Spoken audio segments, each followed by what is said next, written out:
Welcome back दोस्तों, मैं हूं आर.के. सिंह और आप देख रहे हैं एक्सलेंट नॉलेज। जाति आधारित जनगणना का कार्य प्रारंभ होने वाला है 15 अप्रैल से। इससे पहले प्रशिक्षण का कार्यक्रम अभी चल रहा है। संभवतः आप लोग प्रशिक्षण ले लिए होंगे। अगर नहीं लिए हैं तो 1-2 दिन के अंदर आप प्रशिक्षण ले लेंगे और 15 तारीख से प्रपत्र भरने का कार्य शुरू कर दिया जाएगा। इस वीडियो में मैं चर्चा करूंगा प्रपत्र का तीसरा भाग, जो विकल्प एवं कोड का भाग है। यह काफ़ी महत्वपूर्ण है। जब तक हम विकल्प और कोड को नहीं जानेंगे, इस प्रपत्र में जो 17 सवाल है, 17 सवाल को भरने में हमें परेशानी हो सकता है। तो न विलंब करते हुए आइए शुरू करते हैं। यहाँ देख लीजिए आप, पहला क्वेश्चन परिवार सदस्य का पूरा नाम है। दूसरा है पिता पति का नाम। इसमें कोड नहीं भरा जाएगा, डायरेक्ट नाम लिखा जाएगा। यहाँ परिवार के सदस्यों का नाम होगा। कोशिश करना है आपको यहाँ सबसे पहले ऊपर में मुखिया का नाम ही डाल दीजिएगा, जो आपको प्रश्न का उत्तर देंगे। ये 17 सवाल का जो जवाब देगा उसका नाम यहाँ पर आप डाल दीजिएगा सबसे ऊपर में। उसके बाद उसका पिता का नाम। तीसरा कॉलम में आपका परिवार के प्रधान से संबंध है। तो तीसरा कॉलम का जो कोड है, उस कोड से हम शुरू करते हैं। बारी बारी 17 सवालों का कोड क्या होगा ये जानना जरूरी है। पहला है, तीसरा नंबर जो सवाल है, परिवार के प्रधान से संबंध। अगर प्रधान स्वयं है, खुद है, तो 01 का कोड होगा।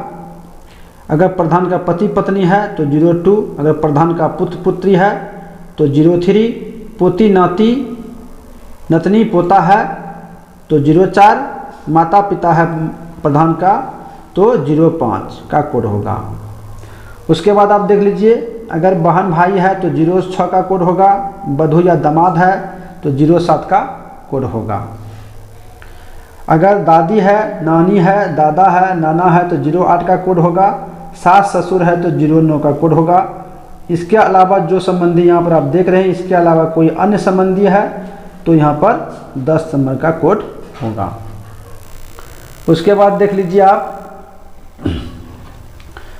5वां नंबर, 3 के बाद 5 आ गया है। 4 कहाँ चले गया? 4 इसलिए नहीं है कि 4 वाले जो प्रश्न है, 4 नंबर का जो प्रश्न है, उसमें उम्र भरा जाएगा।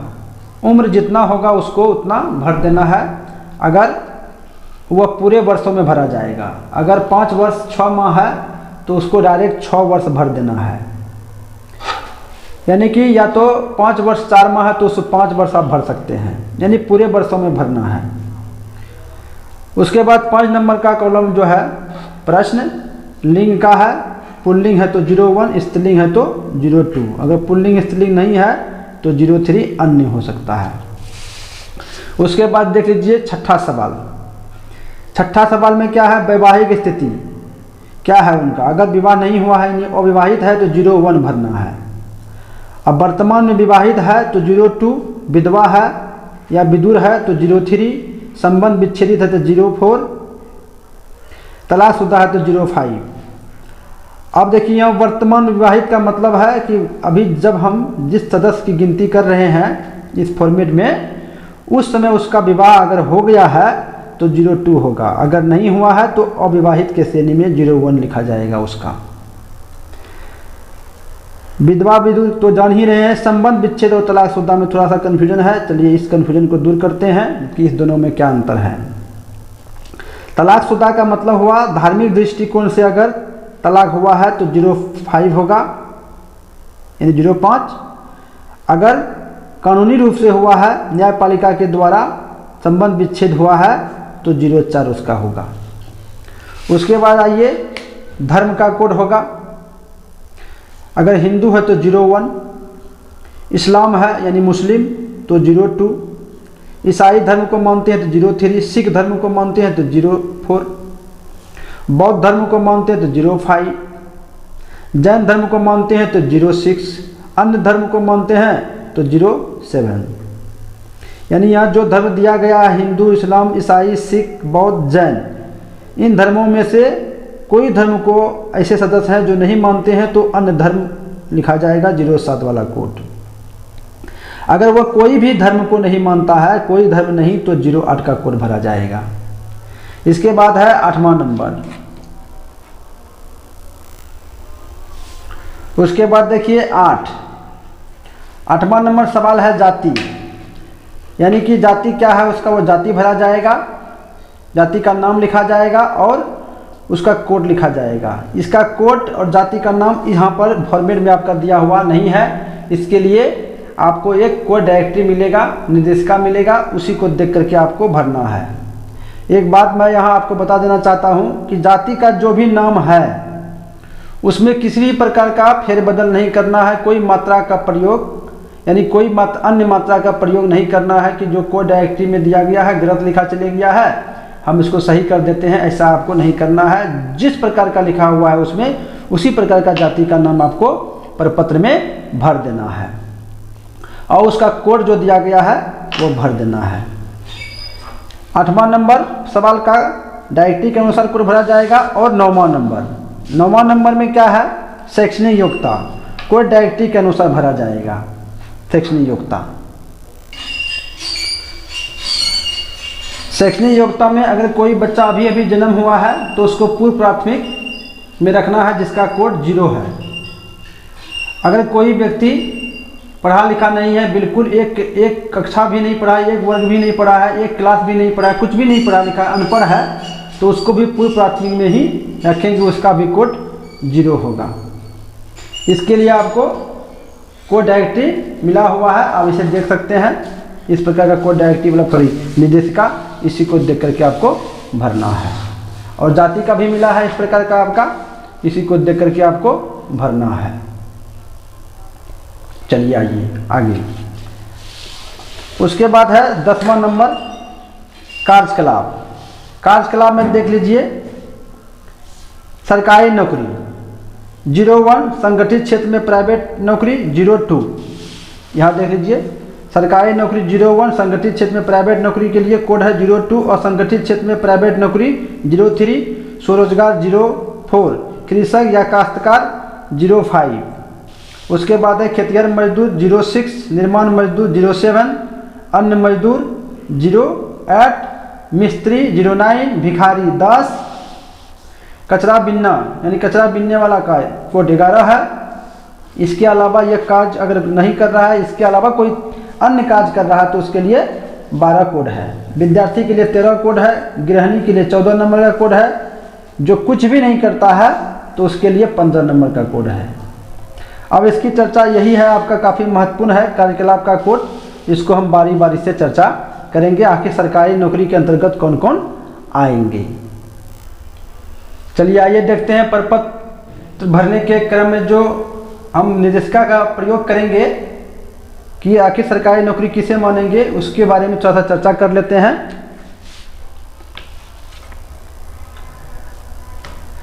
सरकारी नौकरी से अभिप्रेत किसी व्यक्ति का केंद्र सरकार कह रहा है, राज्य सरकार, केंद्र सरकार अबलिक राज्य सरकार के किसी प्राधिकार, आयोग, संस्था आदि जो भारत की संचित निधि, राज्य की संचित निधि से पूर्णतः या अंशतः वित्तीय संपोषित संस्था में नियोजित संविदा आदि पर कार्यरत हो। करा अगर नियमित है तो सरकारी और उसे राज्य अथवा केंद्र सरकार के द्वारा संपोषित है और उसका संचित निधि से, राज्य के संचित निधि से उसे वेतन मिलता है या केंद्र के संचित निधि से वेतन मिलता है तो वह सरकारी नौकरी के अंतर्गत माना जाएगा। या वो नियोजित है या संविदा के आधार पर उसकी बहाली हुई है तो भी वह सरकारी नौकरी के श्रेणी में आएगा। आपका संगठित क्षेत्र में कौन आएगा, संगठित क्षेत्र में प्राइवेट नौकरी से अभिप्रेत है कि किसी भी कल कारखाने, संस्थान, दुकान, प्रतिष्ठान इत्यादि में कार्य करने वाले ऐसे व्यक्ति जो भविष्य निधि या कर्मचारी राज्य बीमा या दोनों से आच्छादित है। विभिन्न सरकारी संस्थानों में आउटसोर्सिंग के माध्यम से कार्यरत कर्मी जैसे data entry operator, IT boy, girl कार्यपालक सहायक यानी IT बॉय गर्ल, उसके बाद कार्यपालक सहायक आदि इस कोटि के अधीन माने जाएंगे, बशर्ते कि वे भविष्य निधि तथा या अथवा कर्मचारी राज्य बीमा से आच्छादित हो। आच्छादन का अर्थ यह है कि उक्त व्यक्ति को यूनिवर्सल अकाउंट नंबर एवं ESIC नंबर आवंटित किया गया हो। ऐसे व्यक्ति को संगठित क्षेत्र में प्राइवेट नौकरी माना जाएगा। उसके बाद है आपका असंगठित क्षेत्र में प्राइवेट नौकरी।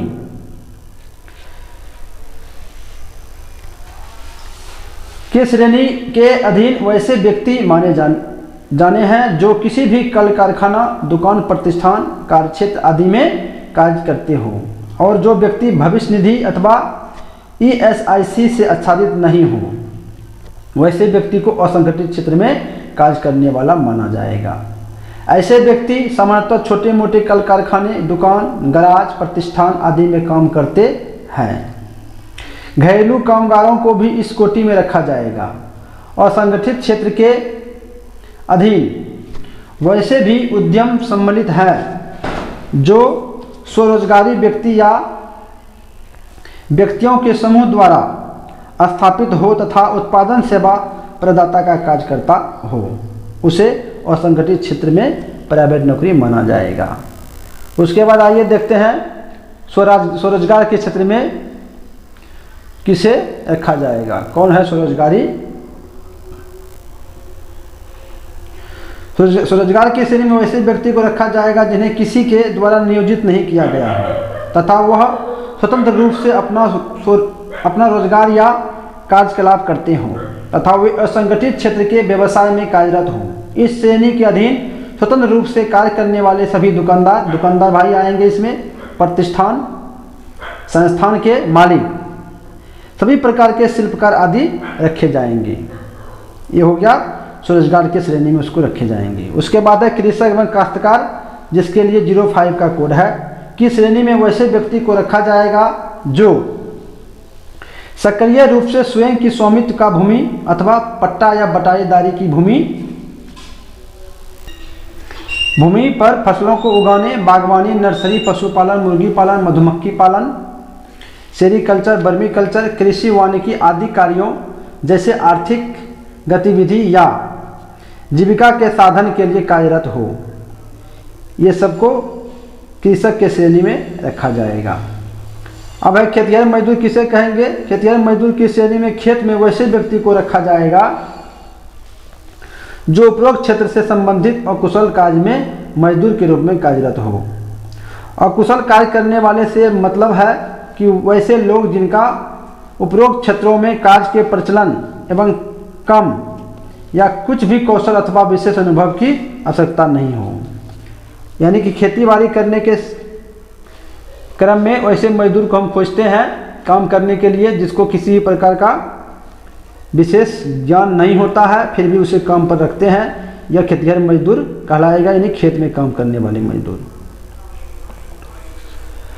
निर्माण मजदूर के श्रेणी में अब है निर्माण मजदूर, किसे कहेंगे? निर्माण मजदूर के श्रेणी में वैसे व्यक्ति को रखा जाएगा जो निर्माण के क्षेत्र में कुशल हो या अर्धकुशल हो अथवा अकुशल श्रमिक के रूप में शारीरिक, पर्यवेक्षीय, तकनीकी अथवा लिपिकीय कार्य नियत वेतन या पारिश्रमिक के लिए करता हो, जिन्हें कोई भी प्रबंधकीय या प्रशासकीय हैसियत प्राप्त नहीं हो, जैसे भवन निर्माण एवं सड़क निर्माण कार्य में संलग्न अकुशल कोटि के कामगार। राजमिस्त्री, ध्यान रखिएगा, राजमिस्त्री को हम किस में रखेंगे? निर्माण मजदूर में रखेंगे। राजमिस्त्री को निर्माण मजदूर में, मिस्त्री के श्रेणी में राजमिस्त्री को नहीं रखेंगे क्योंकि मिस्त्री का अलग कोड है। दिखाते हैं आपको, यहाँ देखिए, निर्माण मजदूर का कोड 07 है, अन्य मजदूर का 08 है और मिस्त्री का 09 है। तो निर्माण मजदूर जो राजमिस्त्री है, जो मकान बनाने का काम करता है, उसका कोड 07 होगा और मिस्त्री का कोड 09 होगा। तो ये मिस्त्री में कौन आएंगे अभी हम देखेंगे। उसके बाद का राजमिस्त्री का हेल्पर भी निर्माण मजदूर में आएगा। भवन कार्य में करने वाले बढ़ई, लोहार, पेंटर, इलेक्ट्रीशियन, सेटरिंग और लोहा बांधने में काम करने वाले मजदूर, गेट, ग्रिल एवं बिल्डिंग का काम करने वाले, कंक्रीट मिक्स करने वाले, मिक्सर मशीन चलाने वाले, मिक्स धोने वाले, रोलर चालक, सड़क, पुल एवं बांध कार्य में लगे मजदूर, सभी प्रकार के निर्माण कार्य में यंत्रों को चलाने वाले मजदूर, सभी प्रकार के निर्माण कार्य में लगे हुए चौकीदार, भवन निर्माण कार्य में जल प्रबंध का कार्य करने वाले प्लम्बर, फिटर आदि, ईंट निर्माण तथा पत्थर तोड़ने के कार्य में लगे मजदूर, रेलवे स्टेशन, टेलीफोन, हवाई अड्डा आदि पर निर्माण कार्य में लगे हुए अकुशल अस्थायी कामगार, मनरेगा कार्यक्रम, बागवानी एवं वानिकी छोड़कर, बागवानी वानिकी को छोड़कर, चूँकि बागवानी और वानिकी चले आएगा किसमें, कृषि में आ जाएगा, काश्तकार में। मनरेगा कार्यक्रम में लगे मजदूर, उपरोक्त सभी क्षेत्रों में कार्य करने वाले सभी महिला कामगार भी ये आ जाएगा किसमें, निर्माण मजदूर में, निर्माण मजदूर माने जाएंगे। इसके बाद है अन्य मजदूर की श्रेणी में कैसे व्यक्ति को रखेंगे हम, इसमें वैसे व्यक्ति को रखा जाएगा जो उपरोक्त अंकित क्षेत्र को छोड़कर वैसे सभी मजदूर जो किसी भी असंगठित क्षेत्र में नियोजित हो। अभी जो देखें हम इसको छोड़कर जो काम करता है मजदूरी, वैसे मजदूरों को अन्य मजदूर में रखेंगे। अब है मिस्त्री किसके कहेंगे, मिस्त्री को श्रेणी में किसे रखा जाएगा, जिसके लिए कौन सा कोड है, जिसके लिए 09 का कोड है मिस्त्री के लिए। यहाँ देखिए आप, मिस्त्री के अधीन वैसे व्यक्ति को रखा जाएगा जो कुशल श्रमिक हो, कुशल हो और श्रमिक हो, अर्थात वैसे श्रमिक जिन्हें कार्य के अनुभव के माध्यम से या किसी तकनीकी या व्यावसायिक संस्था में प्रशिक्षु के रूप में प्रशिक्षण के माध्यम से कौशल या स्वक्षमता अर्जित किया हो। साथ ही ऐसे कार्य पालन जिसमें पहल एवं निर्णय लेने की आवश्यकता हो। इस श्रेणी के अधीन कई प्रकार के कार्य करने वाले कुशल श्रमिक आ सकते हैं, जैसे एसी मिस्त्री, टेलीफोन, रेडियो एवं अन्य इलेक्ट्रीशियन, इलेक्ट्रॉनिक उपकरण की मरम्मत करने वाले मिस्त्री, वाहन मरम्मती में संलग्न मिस्त्री, घरेलू उपकरण यथा मिक्सी, कुकर, गैस चूल्हा, वॉशिंग मशीन इत्यादि मरम्मती करने वाले मिस्त्री, ये सब मिस्त्री के श्रेणी में रखे जाएंगे। उसके बाद है भिखारी। भिखारी के श्रेणी में कौन आएंगे, भिखारी के श्रेणी के अधीन वैसे व्यक्ति को रखा जाएगा जो समाज में मांग चंग कर अपना गुजर बसर करता हो और अपने जीवन यापन के लिए कोई उद्यम नहीं करता हो, जिसका मांगना ही आजीविका का पूर्ण साधन हो। यदि कोई व्यक्ति मांगने चंगने का अतिरिक्त कोई भी अन्य उद्यम किसी भी समय, मौसम, अवसर आदि पर करता हो तो उसे भिखारी के श्रेणी में नहीं सम्मिलित किया जाएगा। यानी भीख मांगने के साथ साथ कोई और धंधा करता है तो उसे भिखारी के श्रेणी में नहीं रखा जाएगा। अगर सिर्फ भीख मांगना ही उसका मेन धंधा है, मुख्य काम है, तो उसे भिखारी के श्रेणी में रखा जाएगा। अगर ऐसा नहीं है, भीख मांगने के साथ साथ भीख कम मांगता है या किसी समय मांगता है, किसी मौसम पर मांगता है, किसी अवसर पर मांगता है, तो वैसे व्यक्तियों को हम भिखारी की श्रेणी में नहीं रखेंगे, बल्कि उसे कार्यकलाप की श्रेणी में सम्मिलित किया जाएगा जो वह आंशिक रूप से करता हो। कचरा बीनने के श्रेणी में जो कचरा बीनता है उसे कचरा बीनने की श्रेणी में रखेंगे, लेकिन जो कचरे का बिजनेस करता है, व्यापार करता है, जहाँ कचरा बीनने वाला व्यक्ति कचरा बेचता है, उसे व्यक्तियों को कचरा बीनने वाले के श्रेणी में नहीं रखा जाएगा, उसे स्वरोजगार यानी व्यापारी के श्रेणी में रखा जाएगा। अन्य श्रेणी के अधीन वैसे व्यक्ति को रखा जाएगा जो ऊपर जितने वर्णन किया गया है उसमें से अगर वो नहीं है तो उसे अन्य श्रेणी में रखा जाएगा। देख लीजिए इसे, इस श्रेणी के अधीन वैसे व्यक्ति को रखे जाएंगे जो किसी प्रकार का कार्यकलाप या रोजगार करने के लिए इच्छुक नहीं हो और अपने लिए काम की खोज नहीं कर रहे हो, अपने लिए काम की खोज भी नहीं कर रहे हैं और काम करना भी नहीं चाहता है। वैसे व्यक्ति जो वृद्ध, बीमार एवं कार्य करने के लिए शारीरिक या मानसिक रूप से सक्षम या तैयार नहीं हो, उन्हें भी इस श्रेणी में रखा जाएगा, यानी अन्य श्रेणी में। वैसे व्यक्ति जिन्हें किसी भी माध्यम से, ध्यान रखिएगा यहाँ पर बहुत सारे ऐसे सरकारी कर्मी होंगे जिसे पेंशन मिलता हो या आर्थिक सहायता मिलती हो, उसे अन्य श्रेणी में रखा जाएगा। विद्यार्थी के श्रेणी में वैसे व्यक्ति को ही रखना है जो किसी भी माध्यम से पूर्णकालीन, अंशकालीन, दूरस्थ शिक्षा आदि से विद्या का अर्जन कर रहा हो, चाहे पूर्णकालीन कर रहा हो या अंशकालीन कर रहा हो, वैसे व्यक्तियों को विद्यार्थी के श्रेणी में रखेंगे। गृहिणी के श्रेणी में वैसे व्यक्ति को रखा जाएगा जो गृह संबंधित कार्य को मुख्य रूप से संपादन करते हो। यदि उनके द्वारा आंशिक मौसमी रूप से परिवार के अन्य सामूहिक कार्यों में भी श्रम किया जाता है, तब भी उनके मूल कार्य के आधार पर उन्हें गृहिणी के श्रेणी में ही रखा जाएगा। यानी मुख्य काम उसका गृहिणी है, लेकिन अपने परिवार के सदस्यों के साथ भी कोई कार्य कर लेता है तो उसे उस कार्य में सम्मिलित न करके गृहिणी के श्रेणी में ही रखा जाएगा। यदि किसी महिला के द्वारा किसी प्रकार का नियोजन के अधीन नौकरी की जा रही है तो उन्हें उपरोक्त में से अंकित श्रेणी में गिना जाएगा। अगर कोई महिला गृहिणी के साथ साथ शिक्षक भी है या कोई अन्य सरकारी नौकरी है तो उसे सरकारी नौकरी के श्रेणी में रखा जाएगा, न कि गृहिणी के श्रेणी में। यदि किसी महिला के द्वारा किसी प्रकार का व्यवसाय मजदूरी की जाती है तो उन्हें भी उसी श्रेणी में गिना जाएगा। उसके बाद लिखा है यहाँ कुछ नहीं की श्रेणी में किस व्यक्ति को रखा जाएगा, जो शारीरिक, मानसिक, तकनीकी कौशल एवं आयु के दृष्टिकोण से योग्य एवं सक्षम हो और काम की तलाश में लगातार लगा हुआ हो, फिर भी पिछले 4 सप्ताह में किसी भी दिन या किसी भी समय के लिए पूर्ण या आंशिक रूप से कार्य नहीं मिला हो। इस श्रेणी में किसी व्यक्ति को रखने के पूर्व परगना एवं पर्यवेक्षक द्वारा उपरोक्त सभी बिंदुओं पर तथ्यपरक जानकारी ले ली जाएगी। सभी बिंदुओं पर तथ्यपरक करेंगे, उसके बाद ही इस बिंदु पर हम आएंगे कि इस कुछ नहीं की श्रेणी में हम इसको रख रहे हैं, क्या ऊपर जितने भी वर्णन किया गया है उस श्रेणी में यह आएगा अथवा नहीं। अगर नहीं आएगा तब उसको हम काफ़ी सोच विचार करके इस पर रखेंगे। आइए अब 13 नंबर का सवाल देखिए। माफ कीजिएगा, 13 नहीं, यह 11 नंबर का सवाल है। आवासीय स्थिति कह रहा पक्का मकान 2 या 2 से अधिक कमरा है तो 01 का कोड होगा। पक्का मकान 1 कमरा का है तो 02 कोड होगा। खपरेल टीन छत है तो 03 का कोड। झोपड़ी है तो 04 का कोड। इसमें से कुछ भी नहीं है यानी आवासहीन है तो 05 का कोड होगा। उसके बाद है 12 नंबर प्रश्न, अस्थायी प्रवासी स्थिति लागू नहीं है तो 01, यानी परिवार के कोई सदस्य है जो घर में अस्थायी रूप से रह रहे हैं, उसका घर बना हुआ है तो उसके लिए 01 का कोड लागू होगा। या कोई सदस्य बिहार के अन्य स्थान पर नौकरी या रोजगार करता है तो 02 होगा। बिहार के अन्य स्थान पर शिक्षा ग्रहण करता है तो 03 होगा। अन्य राज्य में नौकरी या रोजगार करता, अन्य राज्य में कह रहा है तो 04 होगा।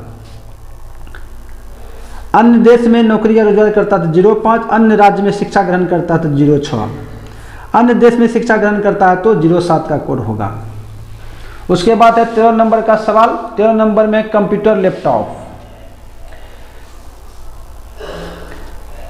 अगर इंटरनेट के साथ कंप्यूटर लैपटॉप है, हाँ है, तो 01 का कोड। कंप्यूटर लैपटॉप इंटरनेट के बिना है, कंप्यूटर लैपटॉप है, हाँ है, इंटरनेट के बिना है तो 02। अगर नहीं है तो 03 का कोड होगा। उसके बाद है मोटरयान। मोटरयान का देख लीजिए कौन कौन कोड लागू होगा। 2 पहिया वाहन, 3 पहिया वाहन, 4 पहिया, ट्रैक्टर, 6 पहिया या अधिक, कुछ नहीं। 2 पहिया के लिए 01, 3 पहिया के लिए 02, 4 पहिया के लिए 03, ट्रैक्टर के लिए 04, 6 पहिया या उससे अधिक के लिए 05, अगर कुछ नहीं है उससे तो 06। अब किसी व्यक्ति को सभी कुछ है तो मुखिया जो कहेंगे यानी प्रधान जो कहेंगे कि मेरा ये भर दीजिए इसका कोड, यानी 4 पहिया वाला भर दीजिए तो 4 वाला भरना है, या जो सबसे बड़ी गाड़ी है उसका भर दीजिएगा कोड। उसके बाद है 15 नंबर का सवाल, कृषि भूमि। कृषि भूमि बिल्कुल नहीं है तो 01 होगा। 0 से अधिक और 50 डिसमिल तक है तो 02। 50 डिसमिल से अधिक और 1 एकड़ तक है तो 03। 1 एकड़ से अधिक और 1.5 एकड़ तक है तो 04। 1.5 एकड़ से 2 एकड़ तक है तो 05। 2 एकड़ से 2.5 एकड़ तक है तो 06। 2.5 एकड़ से 3 एकड़ तक है तो 07। 3 एकड़ से 4 एकड़ तक है तो 08। 4 एकड़ से 5 एकड़ तक है तो 09। 5 एकड़ से अधिक जमीन है तो 10 नंबर का कोड होगा। उसके बाद है आवासीय भूमि। यहाँ देख लीजिए सभी परिवार, अगर पिता के नाम से जमीन है 50 डिसमिल का, जिसके नाम से जमीन है उसी के कॉलम में उसका कोड भरा जाएगा, न कि पिता के नाम से 50 डिसमिल है तो पुत्र के नाम से बड़ा कोड में भरा जाएगा, ऐसा नहीं होगा। आइए आवासीय भूमि में अगर नहीं है आवासीय भूमि तो 01।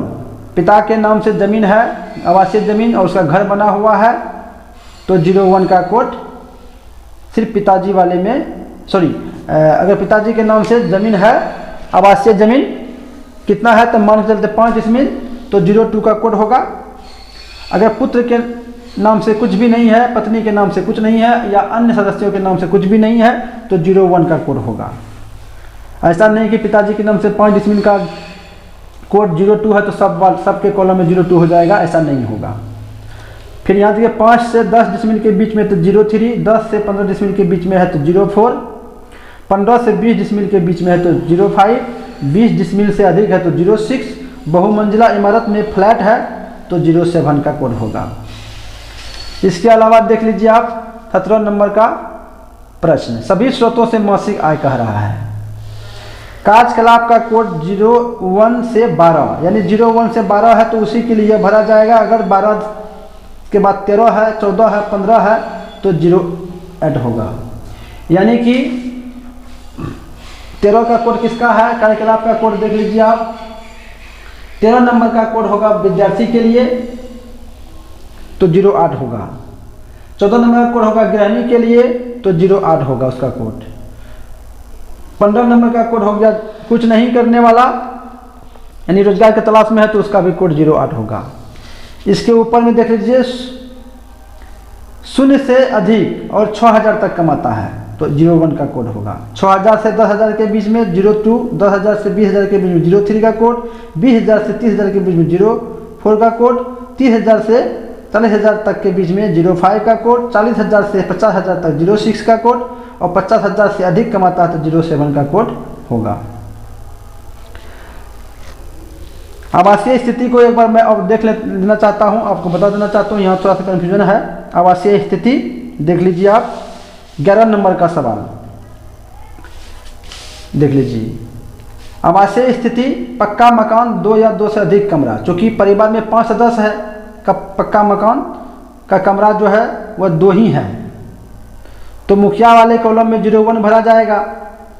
अब पत्नी जो इसकी मुखिया का जो पत्नी है उसके कॉलम में भी 01 भरा जाएगा, पुत्र के कॉलम में भी 01 भरा जाएगा। यानी उस परिवार में जितने भी सदस्य हैं सबके कॉलम में आवासीय स्थिति में 01 ही भरा जाएगा। किंतु जमीन वाले, चाहे कृषि वाले जमीन हो या फिर आवासीय जमीन हो, मुखिया के नाम से है तो सिर्फ मुखिया वाले कॉलम में भरा जाएगा, अन्य किसी के कॉलम में नहीं भरा जाएगा अगर जमीन उसके नाम से नहीं है तो।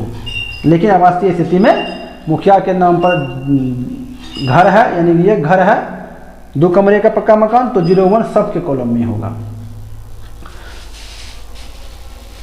ये था विकल्प एवं कोड किस प्रकार भरा जाना है, इसका विस्तृत विवरण अभी देखें हम लोग। अगर किसी प्रकार का कन्फ्यूजन रह गया है तो कमेंट में हमें जरूर बताइएगा। मिलते हैं नेक्स्ट वीडियो में, तब तक के लिए जय हिंद, जय भारत, वंदे मातरम।